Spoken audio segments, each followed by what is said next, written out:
So my name is Taeyoon. I'm very happy to be here. Thanks for coming to my workshop out of amazing things that's happening at the same time. I'm glad that we have you here. And I'm an artist and a teacher. I work at the School for Poetic Computation, which is a small school where we focus on art, poetry, engineering, and performance, and other intersections of those things. Today I brought my friends to collaborate with me. So here's Cori. Cori, you can introduce yourself, right?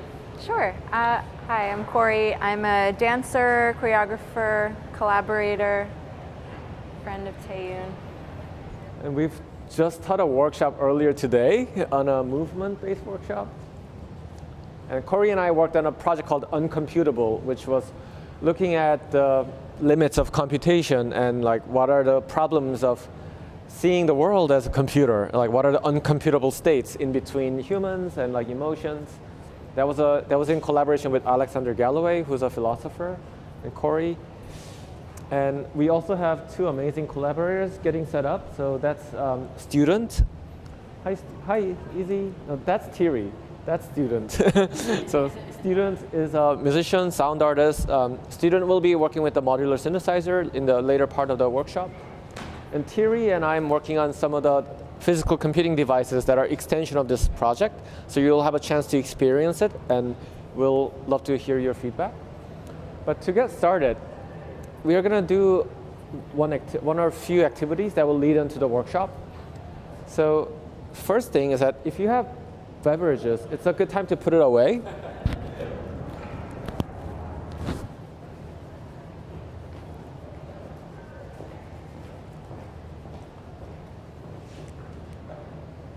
And let's focus on ourselves, just our body and nothing else for now. And let's close our eyes.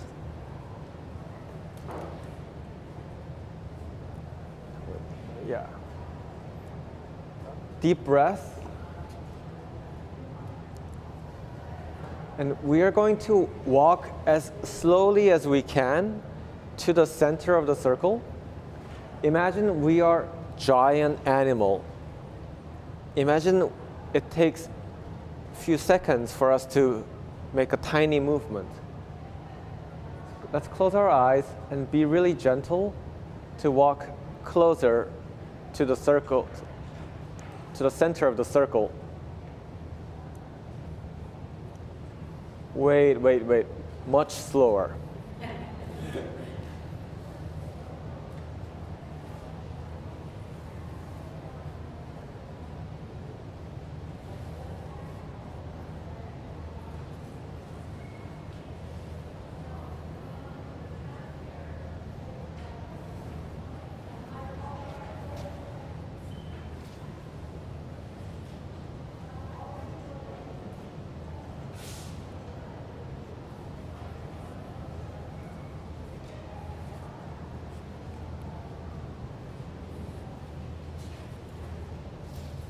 When you feel the presence of other people, be gentle, let them move, make space.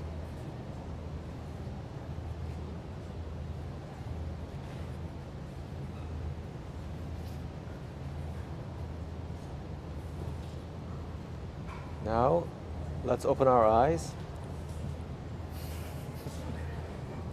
Let's go back to our circle, larger circle.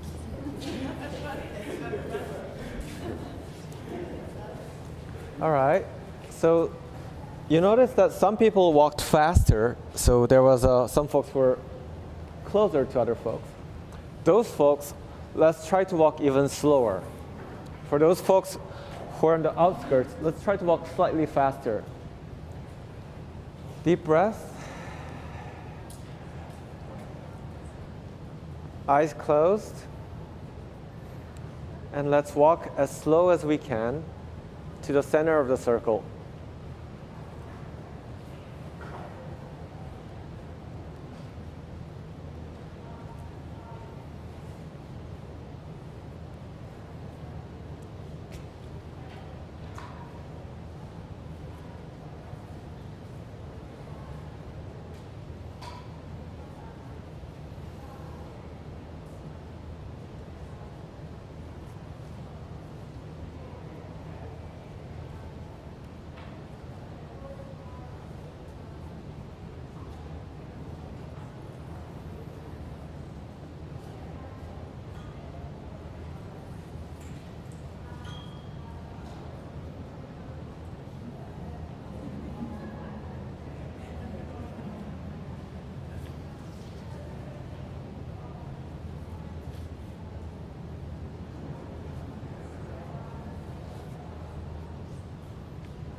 let's open our eyes.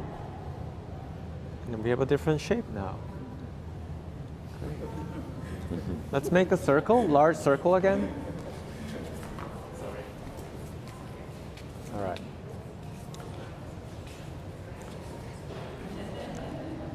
Please find a partner. And you're going to have a partner. Everyone will have a partner. And the person with their palms facing down will have their eyes open.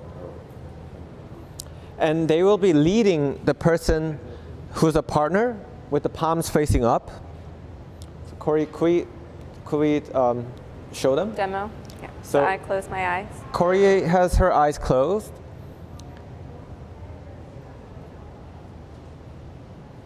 And it's really important that the person is comfortable.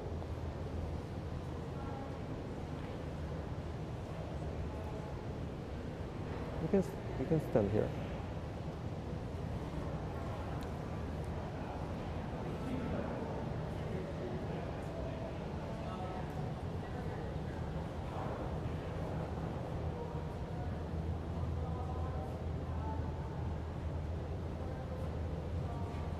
And your job is to help this person navigate this space very carefully. At any point, the person whose palm is facing up could turn, and I need to close my eyes now. And Cori is leading me.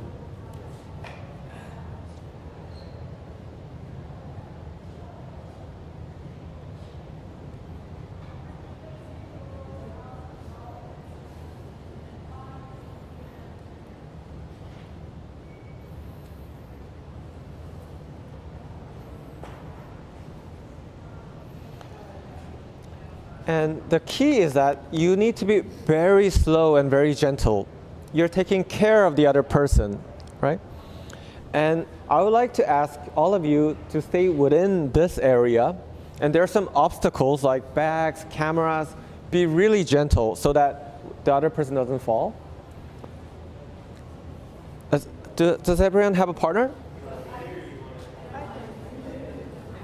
Yeah. My hand's freezing. It's okay, yeah. Partner? And then you close your eyes. A partner? All right. Would you like to lead or follow first? Follow. Okay, so you palm up, close your eyes. More relaxed.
I knew we were in between gears, so it's like, oh, that is like good.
right, open your eyes. Come back to the circle. Come back to the circle, thank you. Let's make a small tight circle. Tight, tight, tight. Our shoulders almost touching. All right. How did everyone feel? Vulnerable. Vulnerable? I had to remember to breathe.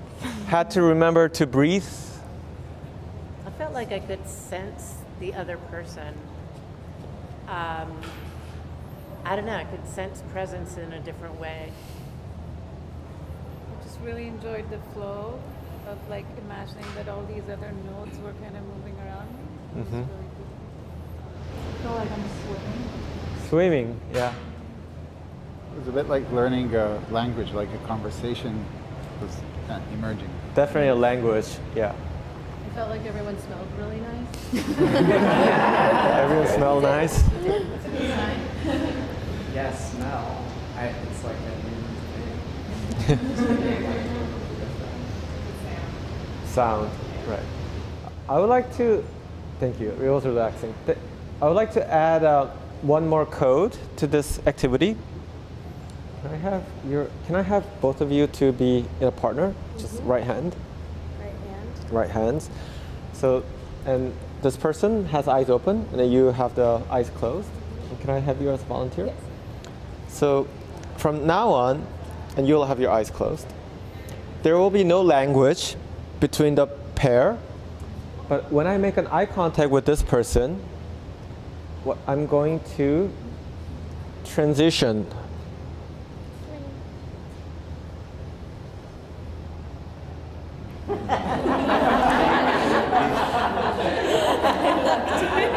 You looked? Okay. Yeah. Thank you. Thank you. But you get the idea, right? And now it's going to be even more important that we are super gentle with each other. Like, it's okay if you can feel comfortable and trust each other. You can be playful and play with different movements or speed. But if you're trying to do something new, always be aware that the other person might not be ready for it. So maybe give a signal. Try to give some sort of a sign that the other person is ready. So it could be as simple as like, tap, tap, I'm ready to transition you. Or like, oh, it's going to be scratchy down there. Or like, it's like there's a cable down there, right? So let's find our partner. And we'll change partners as we wish. Yeah, you can start, but you could change, yeah. It's up to you. Yeah, you. Are you ready? Can we just play some sound?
Open your eyes.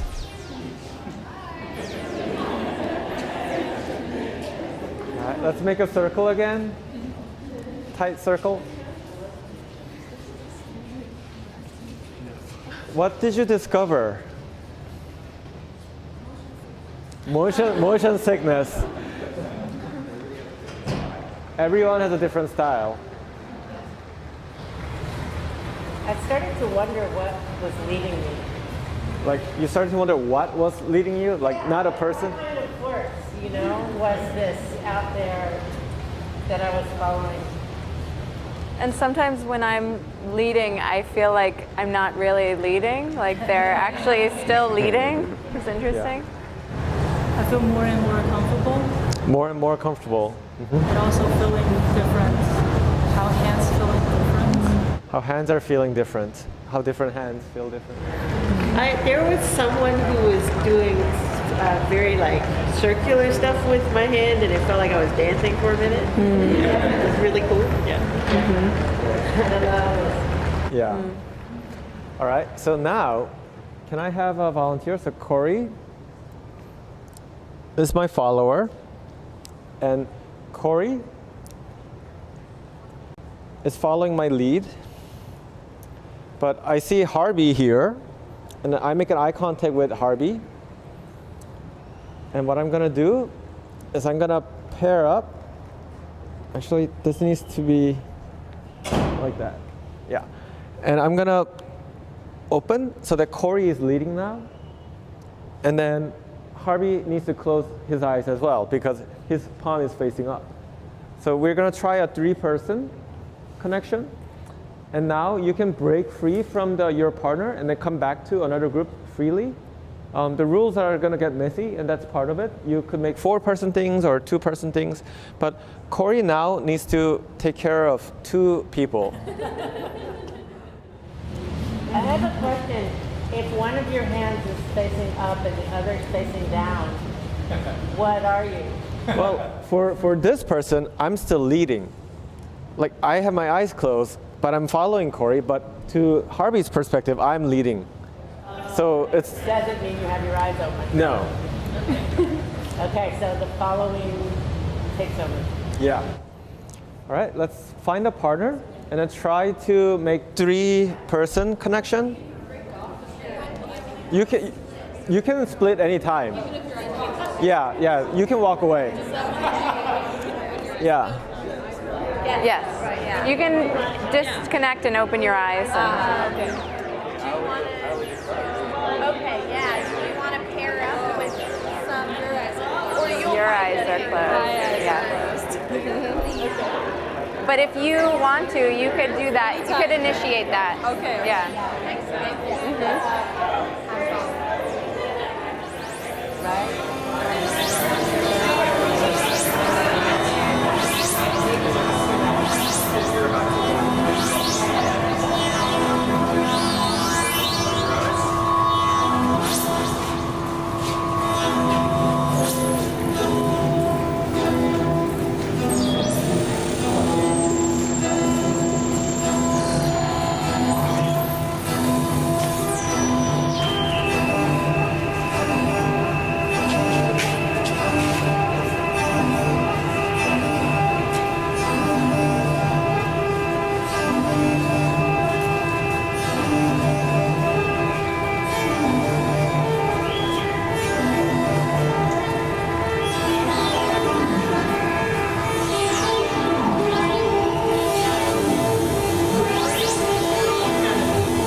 Open your eyes.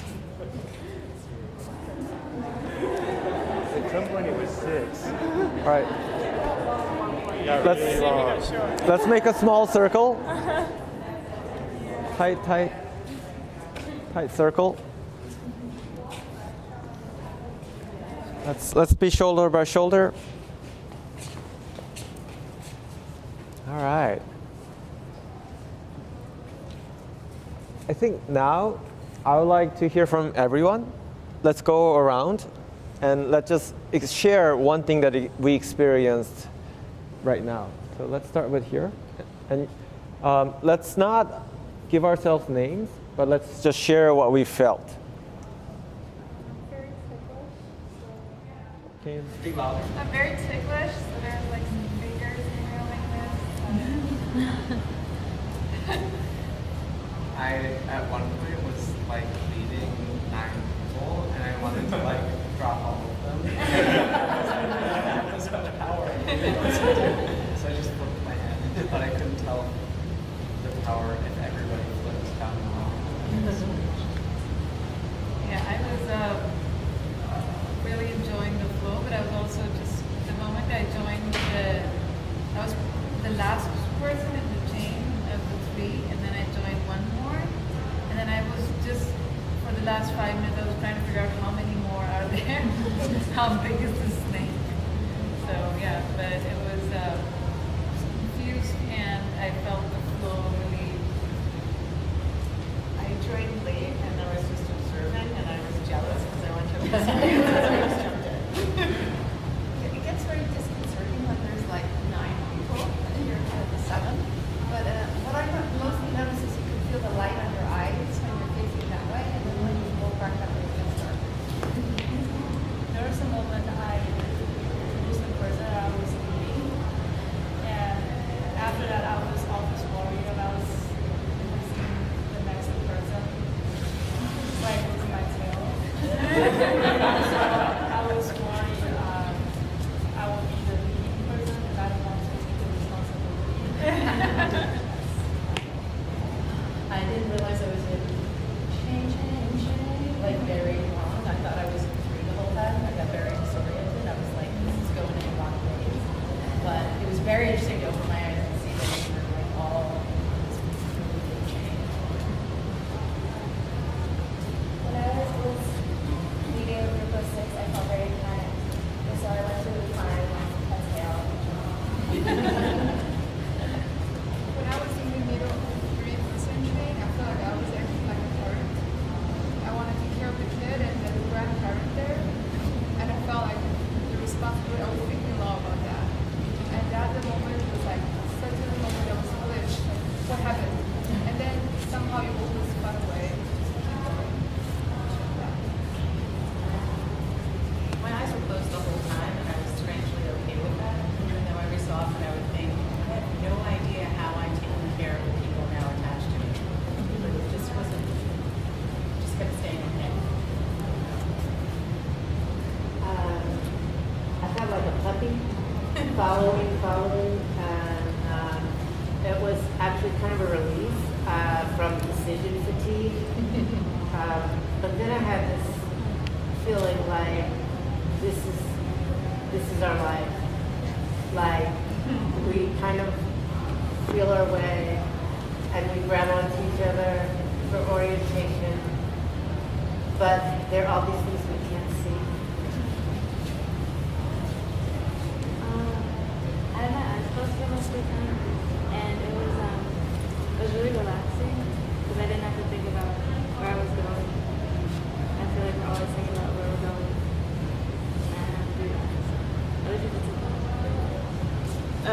I joined a group and led it, and then when I turned hands over and I was following, I just felt guilty because I thought in the group of 4 of us, maybe the person that took over for me had to lead the whole group the entire time, and I was hoping that somebody else had taken the lead from her, but I couldn't tell, so I felt guilty.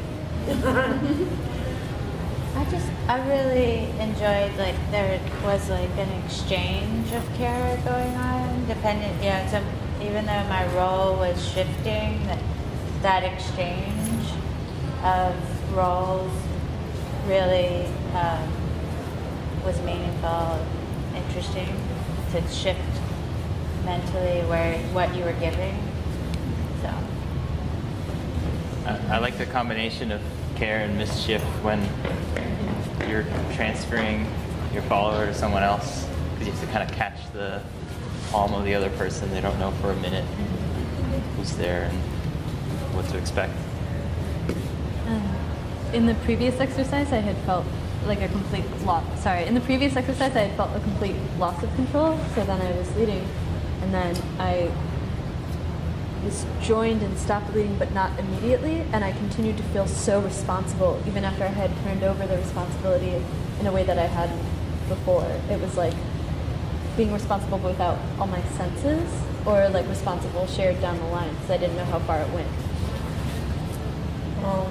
When I started leading, it was one of the first time I led in these exercises, and then I actually realized that I'm not.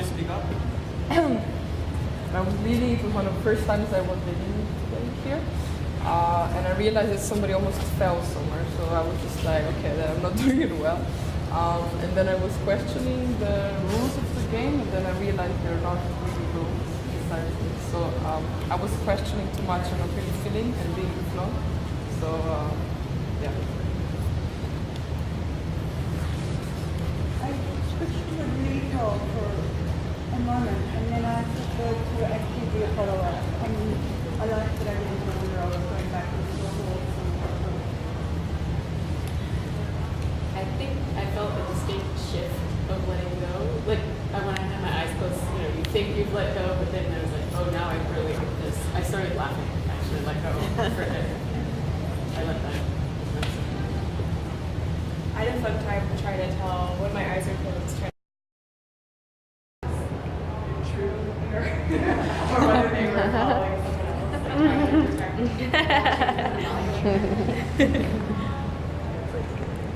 I had this shift where I guess the first part I was in the middle or somewhere in the middle, and it was very, there were moments where I almost couldn't tell which direction I was being pulled at, so it felt for a few moments, because before I was totally comfortable with all the previous ones we did, and suddenly I felt kind of confused and a little like, I don't know, but then disoriented or something. And then the second part, or towards the end, there was a moment where I was the tail, and I tried to flip, but then we kept flipping back.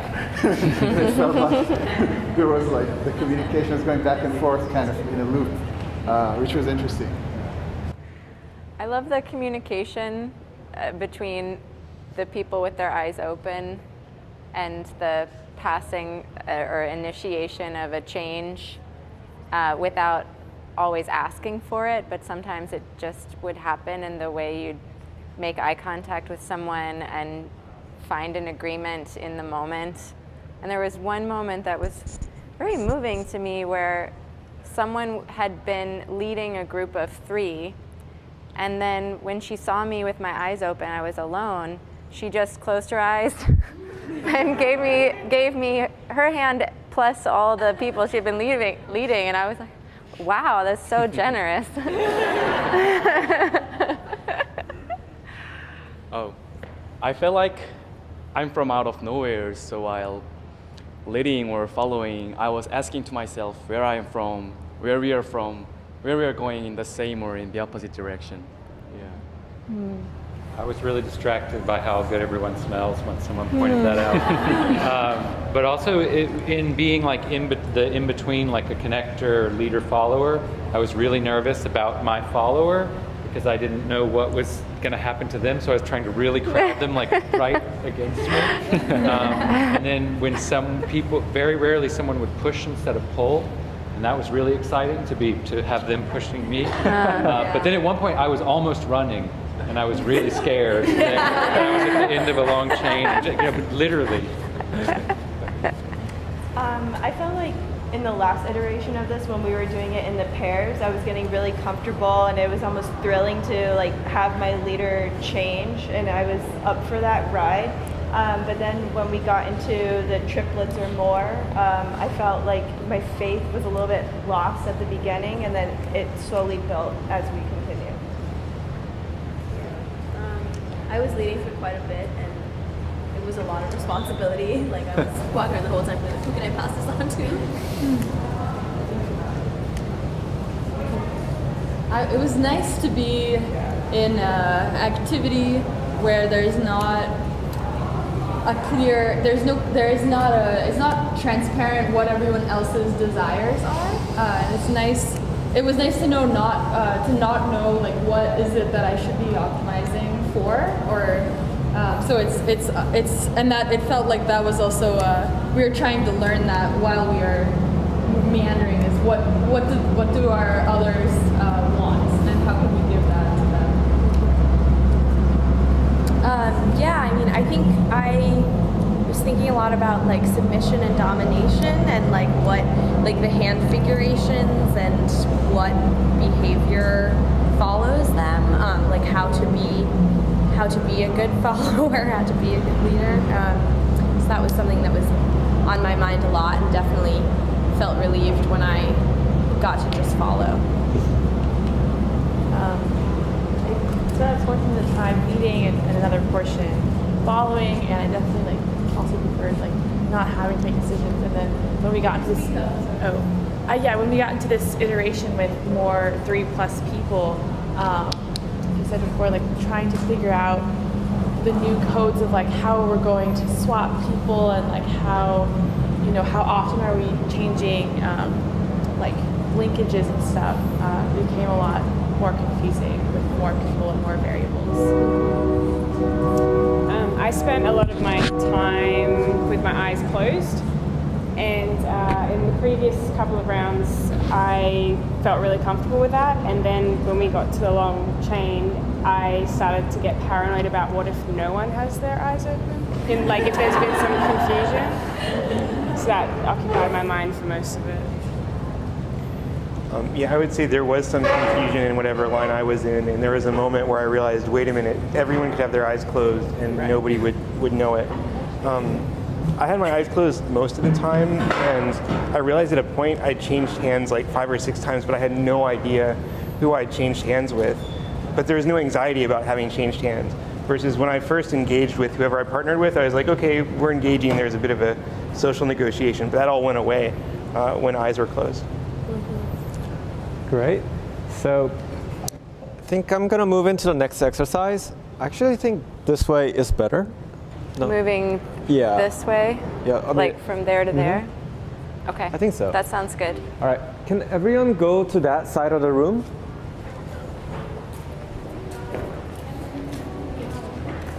Yeah. And I think groups of 7 or 8 max would probably be good. The folks over there, could you come over here as well? And I'm going to pass on the organizing to Cori, and we're going to follow Cori's instruction. Sure. So similarly, in this next exercise, we're going to have eyes closed. And instead of a hand connection, we're going to make a connection with the person next to us with our arm, down the length of your entire arm, and using also the back of your hand. And I think 7 or 8 people in a line all facing this way is probably the right amount of people per group. So we're going to form a line of our first 7 or 8 people, all shoulder to shoulder, arm to arm, back of the hands touching, and really get quite close so that there's no not too much room to lose track of the other person. And what's going to happen, let's see, we have 1, 2, 3, 4, 5, 6, 7. We could have one more on the end, so 8. As a group, we're going to move all the way to the edge of the space. And Taeyoon and I will not have our eyes closed. We will have our eyes open. So we can stop you before you crash into the wall. But the idea is that we're going to move at the same pace as a group, very slowly. So like that first thing that we did, coming in together in a circle, about that speed, like you're part of one giant animal or organism, and it takes you a really long time to make that shift of weight. And we're trying to sense through our extremities the pace of the entire group. So if you feel like someone's getting ahead of you or behind you, wait for them to catch up, because we want to keep the line moving as a straight line the whole way across. So as these people get to about here, the next group of 8 people can be setting up and start moving forward. And Taeyoon and I will be on the other side for you. Okay? No one has their eyes open in the line. Everyone in the line is sharing responsibility with your eyes closed. So my 2 smaller friends can become part of this line. Can you be in one straight line, touching shoulders and touching the arm of the person next to you? So we're trying to keep everybody moving at exactly the same pace, but you close your eyes, okay? And begin.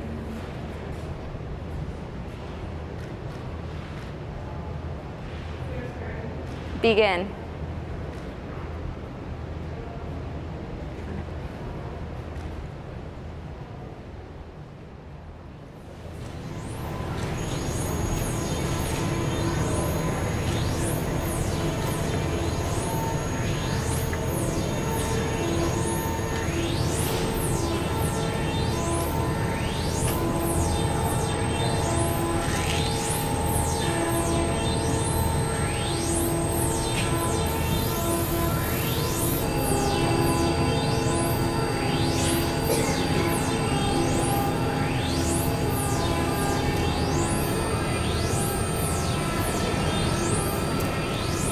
Keep the contact.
we're gonna go back across the other way. Same idea, but let's rearrange yourselves. So different groupings of people. And let's find a little bit more pressure, I think, with the person next to you, and but without pushing them away. So agree with your neighbor on the amount of pressure that's needed to make that clear contact. And let's think of like sensing the weight shifting from all the way down to the other side of the line, so that we're really moving as one wall of people together. Okay? First group. And begin.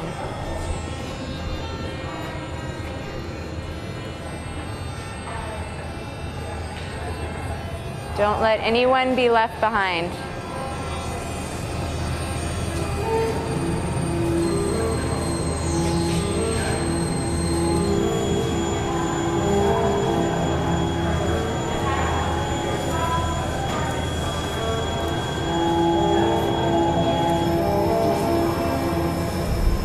Next group.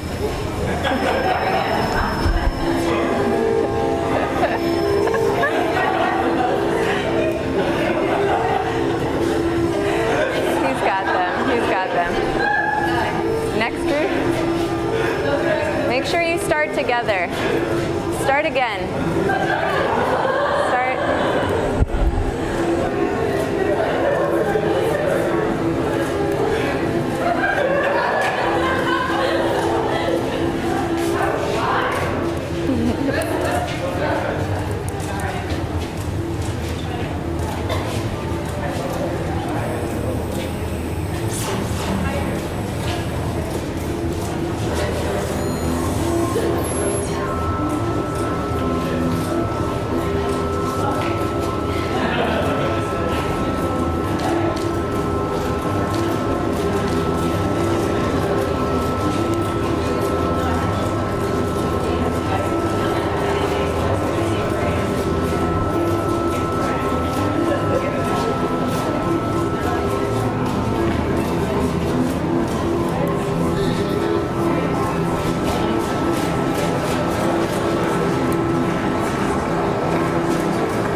Can everyone come to here?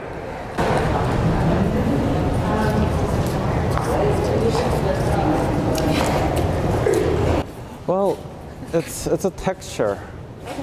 Yeah. It was really, the sound was really disorienting.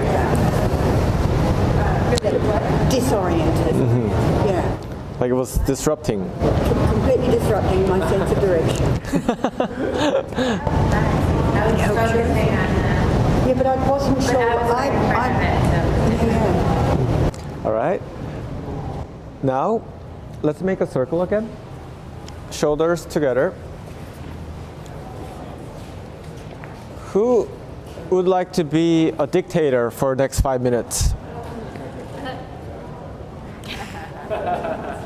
I'll do it. You want to do it? Okay. So, could you come here? You're going to tell me exactly what to do, and I'm going to do it. And we're going to make a centralized network. Okay. And you tell me who I should connect to. Okay. And what the person who's connected should be doing. So tell, where do you want to start the network? I mean, you will be at the center. You will be at the beginning. Yes. Why don't you start by connecting to that person? This person?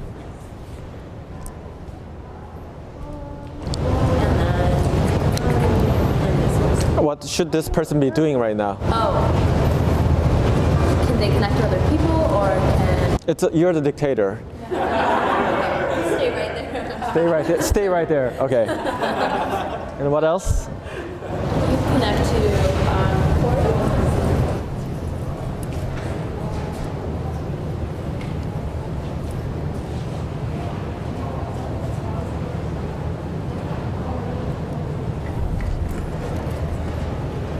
And then both of you connect to, can I say like connect to 3 other people?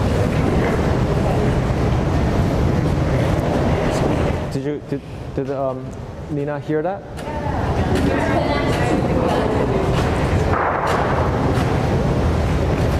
Oh, so I tell everybody what to do? Yeah. Yeah. I guess we want to, okay, just connect to one other person.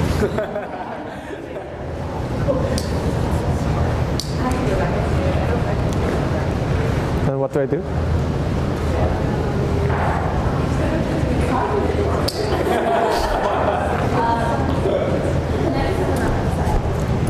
I'm not sure. So, like, connect to someone there, and then connect to someone on this side. Let's say there's an imaginary line, then do something like this exact. Okay, so someone over here could be this person. And then another person over there?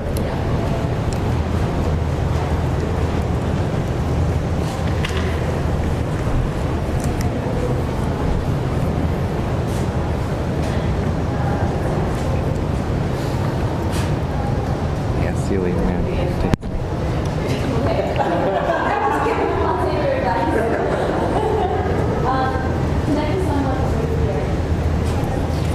Can I also tell the others what to do? Or is it just you? You can tell everyone what to do. I can tell everyone. Yeah. This is a lot of power. And we have no good models for absolute rulers. Okay, you connect to the person in the dentist. The person what? In the dentist.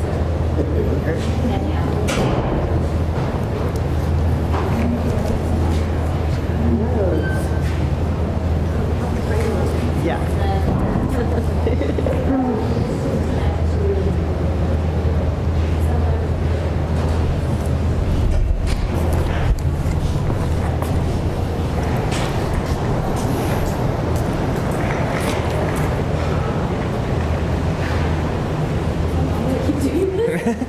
Are you uncomfortable? Do you want to pass on your power to somebody else? I'll be the dictator. This person wants to be a dictator. Okay. Do you want to pass it on?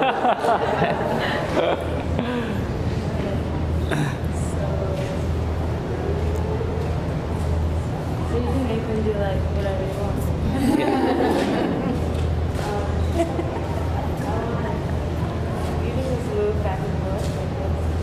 Can you connect to him?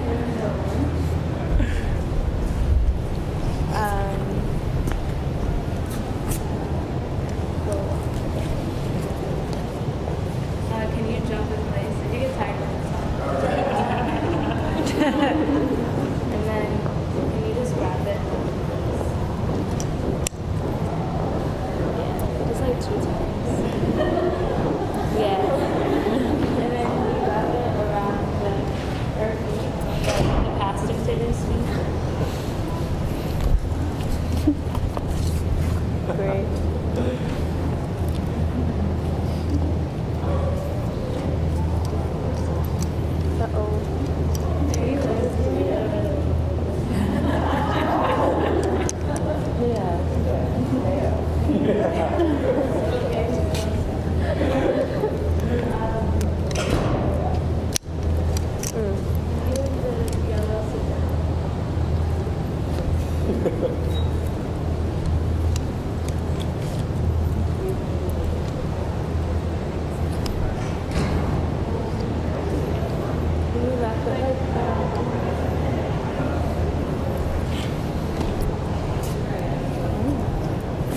Okay, I think this is the last command. You have to work so hard, harder than you thought. Here we go. All right, so what did you experience just now in the past 5 minutes? I was looking for patterns. I wanted to act. Then I had to sit here and wait. I was waiting for my turn to do something, to contribute to the system. Exactly. You felt outside. Yeah. You were in it, but you didn't know what you were part of. Okay. All right. Thanks for the dictators.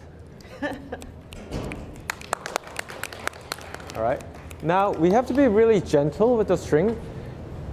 Like it or not, this is a network that we have right now, which are incredibly centralized, and we need to work with this. So let's try to create different kinds of network. What kind of network do we want? Collaborative? Inclusive. Inclusive? Flexible and changeable? Fun? Okay, that's a good starting point. So collaborative, flexible, changeable, and inclusive, right? How do we make that? Everyone move. So what, sorry, one at a time. Let's start here. What did you say? I said hugging. Hugging. And you said? Moving. Moving. And you said? Well, everyone should have some partner to be able to interact with the action. Everyone should be able to interact with the network. Let's just get 2 more.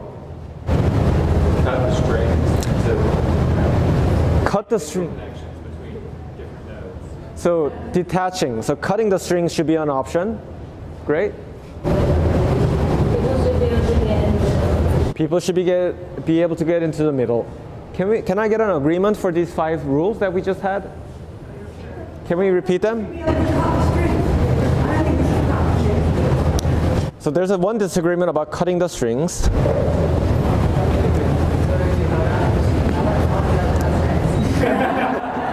Who wants to be able to cut their strings? We can always tie it back together. True. That's another action. All right. It's a mix, but I want to cut the strings because I have not done that before in this workshop. So I put my vote. Okay. I'm a facilitator. All right. And the other person said move around. And we should be able to hug. And then we should be able to, it should be fun. And it should be inclusive, right? And then there should be people inside. So these are something that we agreed on. If you're not comfortable at any point, you should leave. You should feel free to leave the network. But let's try to create it. And I have a suggestion: is that everyone should be able to engage with the network. When you're engaged, you should follow these 5 rules that we just discussed. If you're ever uncomfortable, you should always be free to leave. So if somebody wants to hug you and you don't want to, you can just leave. Can you leave the network? Yeah, okay, and I can't hug this person. Yeah. I'll give you a hug in a minute, yeah. All right, let's agree on these 5 points. And then we're gonna have a music back on, and Izzy and Thierry will get it back on. And the only rules are that it's an option to engage in this distributed network, but you can always leave. And we agreed on the 5 principles, including going inside, having fun, and you can cut the strings. I don't have scissors. You could go to the kitchen and come back. All right, let's. You can chew your way through. You could chew your way through. And I'll be unspooling this, but just be really careful. It gets tangled really easily, and I just don't want anyone to get hurt. All right, let's start.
right, can we get into a group?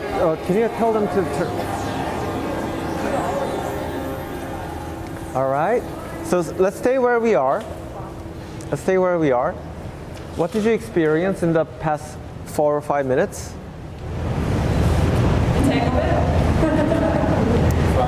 Fun. Little chaos. Chaos. Connections. A lot of spinning. A lot of spinning. And we Consideration for, that it not cut somebody's head off or something, And what is it? Fluid, yeah. Appreciation for color pink. Cool. Innovation. All right, let's try to stay with the guidelines, the principles that we agreed on. But now, those who are touching the strings should close their eyes. Not again. No, just kidding. And therefore, you need to move very slowly. Thank you. And at any point, if you feel uncomfortable, let go. And the idea here is to explore. And I'm communicating with Claire just by the strings.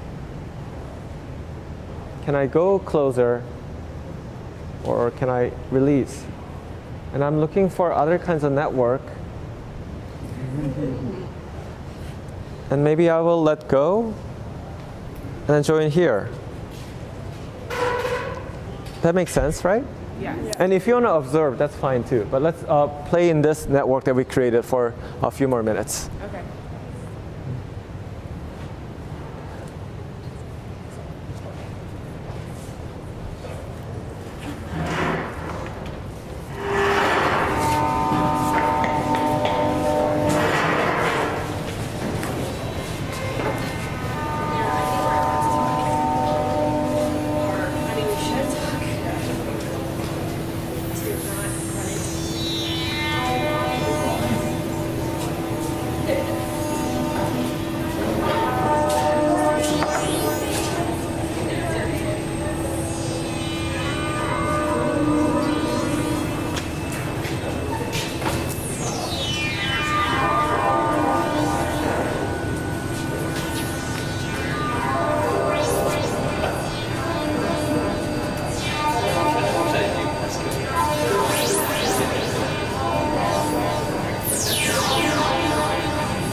let's open our eyes.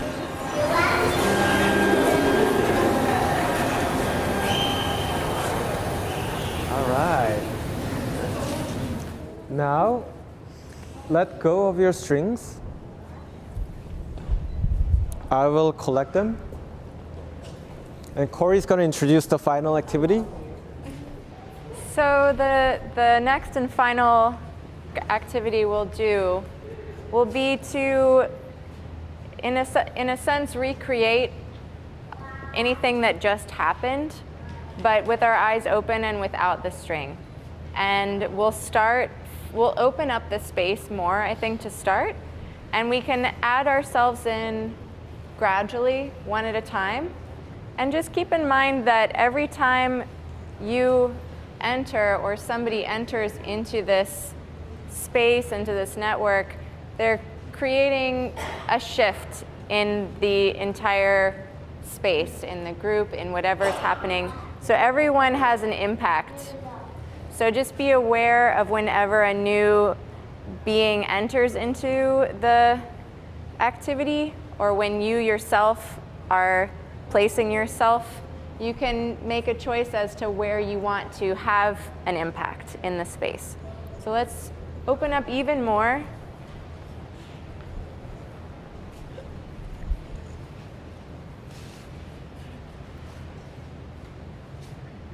We can start.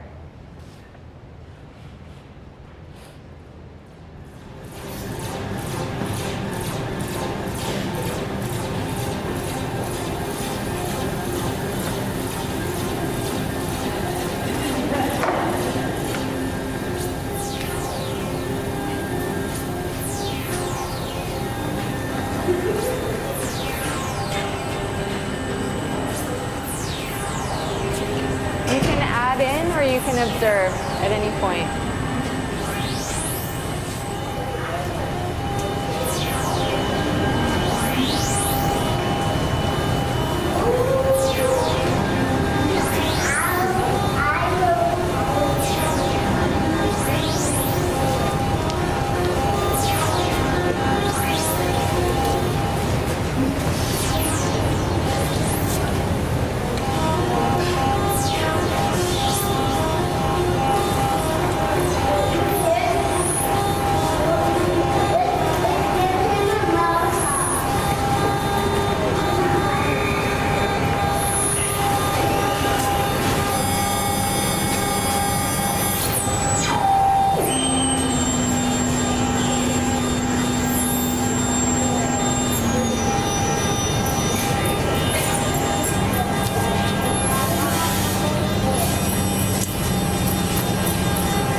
let's open our eyes.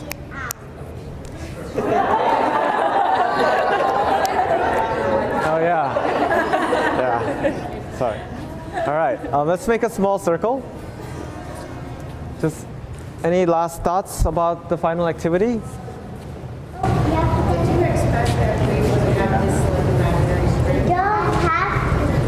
Did we? No. Were we not supposed to open that? No, we were supposed. I mean, yeah.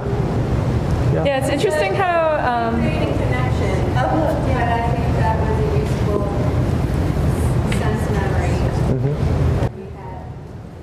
I thought people's hands, how they were holding the string when it was imaginary string, was really funny. Some people have such a firm grasp of it, and some people would hold it just like that. Good. Yeah, the sense of kind of control and letting go was really interesting. Like in the big, like having the power to kind of bring someone else, but then also just following randomly wherever it is taking you Back to the, yeah, without touching this time. So we went through a few iterations of network. So there was a first centralized network, and then the second was decentralized network, when we were trying to have these 5 rules, and there's a federation of agreements there.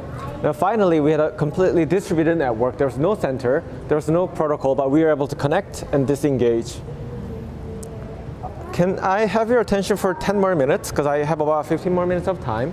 And I have some slides, and I want to introduce my collaborators and what we're doing. So if you all could come this way. We're going to see the presentation. Come on, kids. This way. And if you feel comfortable, you can sit down. I'm going to sit down.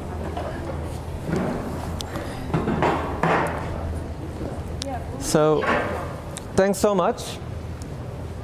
This is an image of the Buckminster Fuller's geodesic dome in the Black Mountain College, which was an experimental college in North Carolina.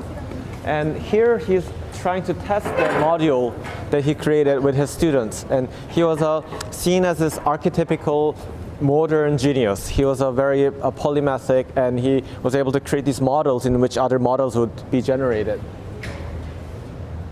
This is another one of my favorite projects, which is Ligia Clark's Elastic Net. Ligia was a Brazilian artist based in France, and her artworks were open-ended. And those are poetic instructions and some small materials. And in this work, the participants are asked to create this network and then just roll around, and it changes shape every time it's presented.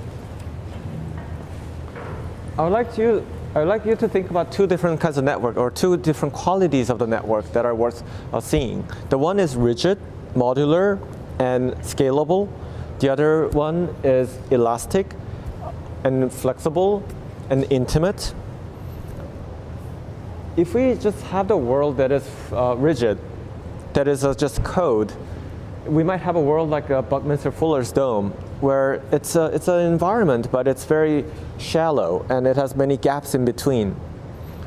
If we have a world like Elastic Net, it's very intimate, and there's a lot of sense of affect there. There's a lot of smell and sound and physicality, but it's also not very scalable. So can we learn from both types of network and then try to find the qualities in which we could utilize? And here I want to bring in one of the personal heroes for the project, Joe Freeman, who's known as a first-wave feminist. Joe says, contrary to what we would like to believe, there's no such thing as a structureless group. This could also be read as there's no such thing as a leaderless group. There's no such thing as a powerless group. There's always some sort of a power structure in a group.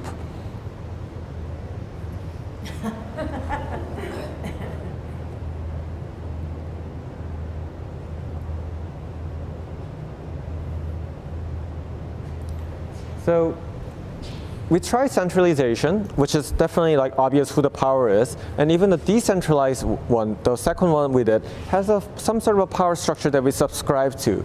So can we think about distribution as another forms of engagement? So distribution of authority as many as people as reasonably possible. This prevents the monopoly of power and requires those in position of authority to consult with many others in the process of exercising it. It's a little bit idealistic, but I think there's a possibility here. I say it's idealistic because if we try to think of a world from consent, it's not very scalable. There's a saying that any group of people after 12, that's a mob, that's a crowd, so we just cannot reach an agreement. And I've experienced that in other kinds of grassroots organizing as well, where after certain, like 50 people, it just takes a whole day to check in, and we can't get a full agreement. But can we actually try to think about what is a reasonable possibility of distribution? Do y'all know who this person is?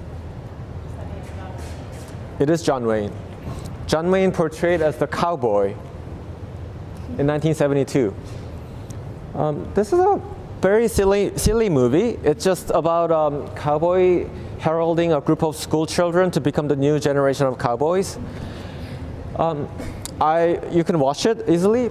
However, what I'm interested in is the noticeable absence of any Native Americans, the First Nations, or the people of color who were creating the Wild West as we know it. So there's an erasure, intentional erasure of a certain demographics to make a space for somebody else. And I bring this up because there's this notion of a tech innovator or like this cutting edge entrepreneurs who are seen as like going into the uncharted territory and innovating what is possible. And they shared a lot of similar ethos of erasure. Because if you look at like Elon Musk or Mark Zuckerberg or like any kinds of tech leaders, they're just seeing like it's not possible yet, so we're going to make the future. But who gets to decide that possibility? Who writes what is the unknown? This is an image of the Chinese American miners in Colorado.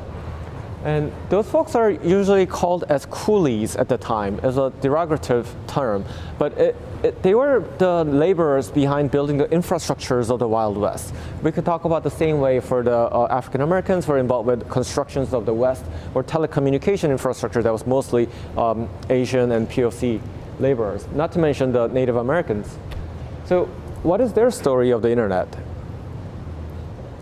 And I think this is true to today, because the internet is not made in Silicon Valley. Internet is made in China, it's made in India, and all around the world. And there's this flattening of the technology as the future of the Wild West.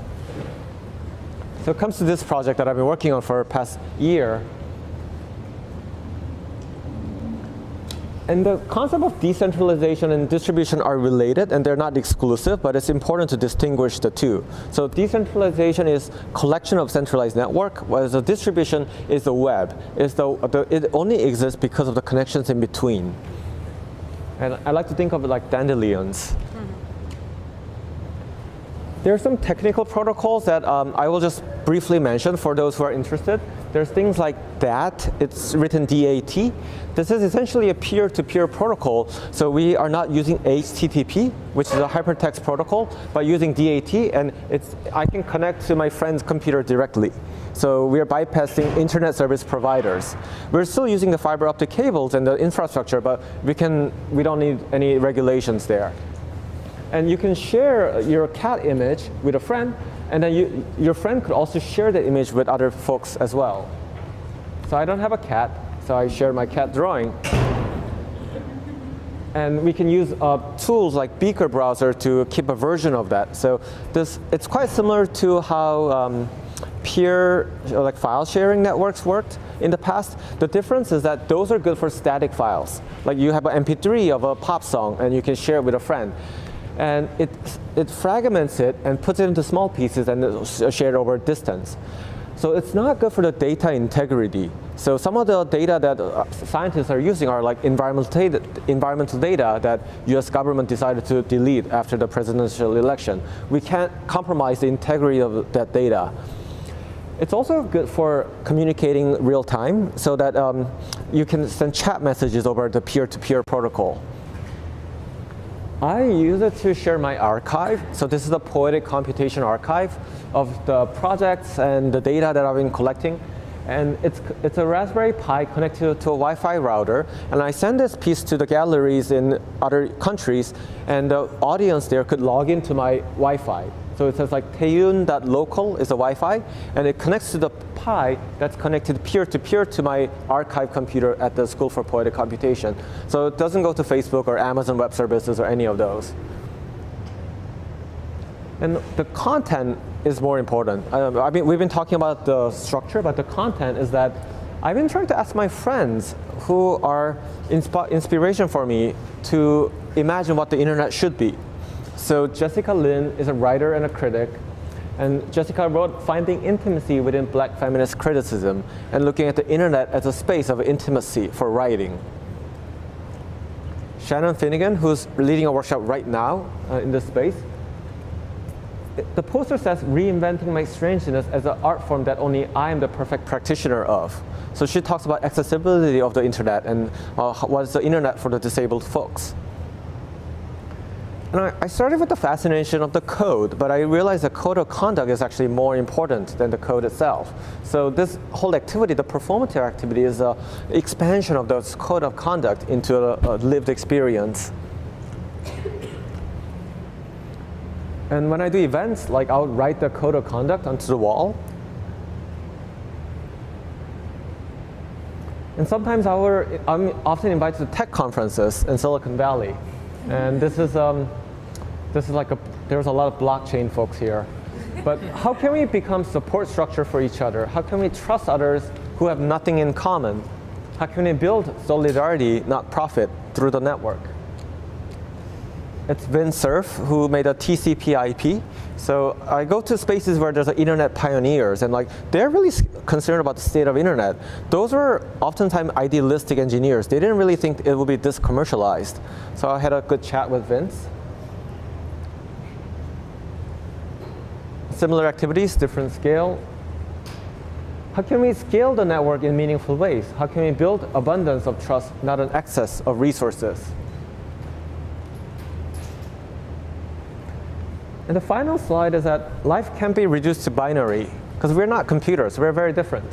So there are many in-between beautiful states. So the uncomputable parts might be the one thing that makes us human, and I want to preserve that.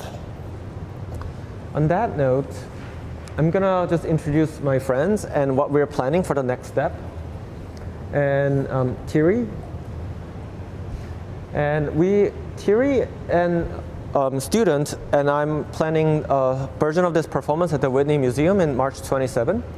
And we are trying to work with the conductive strings.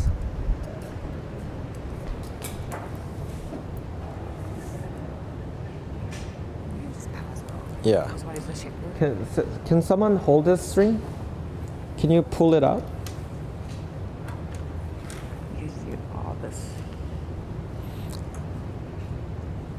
And I'm supposed to. Turn on the sound.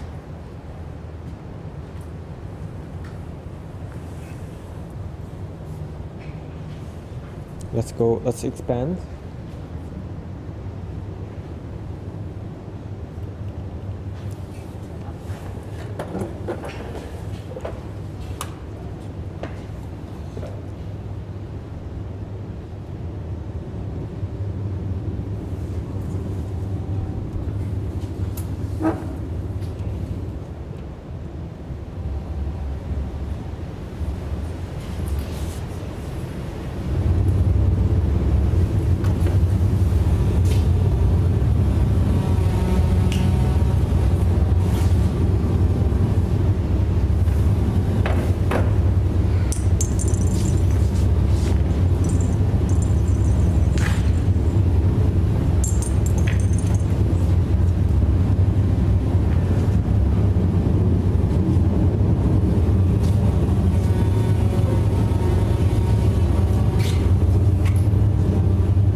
This is a sensor, and this is the ground of the circuitry. And depending on the capacitance of the circuitry, we're triggering the different oscillation of the sound. The resistance, yeah, it's a resistance. Do you want to tell us a little bit about that? Yeah, so it's like we should turn off the easy.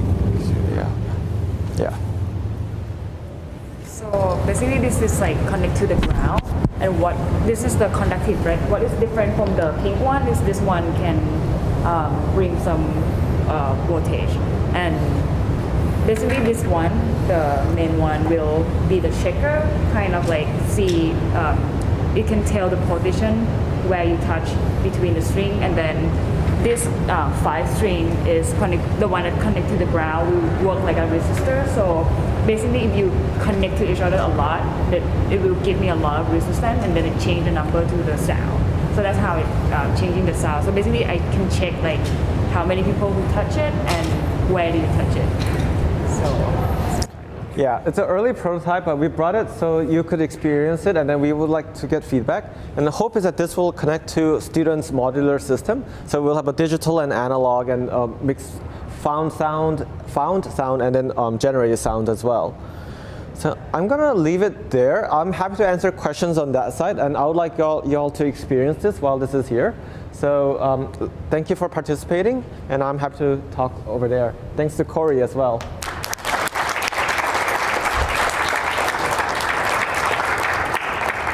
You wanna play this?